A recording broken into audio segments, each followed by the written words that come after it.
Gjykata e posaçme e apelit ka rrëzuar kërkesën e kryebashkiakut të Tiranës Erion Velia, i cili kundërshtoi vendimin e shkallës së parë lidhur me pezullimin e afateve të paraburgimit. Pas shpalljes së vendimit, avokati mbrojtës Plaren Dreca e cilsoi arsyetimin e gjykatës si antikushtetues, duke argumentuar se përdhugaritja e afateve të paraburgimit në mënyrë kolektive cënon të drejtat individuale të të pandehurve.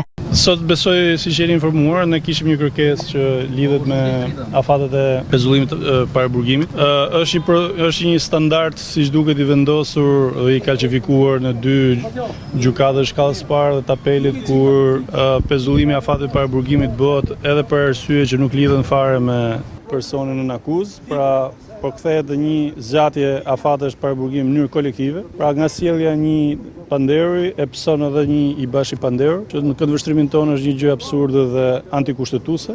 Në reagimin e tij, Dreca komentoi edhe një vendim tjetër të fundit, atë të Ilir Beqajt, i cili u lejua të qëndrojë jashtë kafazit të qelq gjatë seancave gjyqësore. Sipas tij, ky është një hap pozitiv për të gjithë pandehurit që nuk paraqisen rrezikshmëri të lartë dhe që kërkojnë të ushtrojnë të drejtën e mbrojtjes në kushte dinjitoze.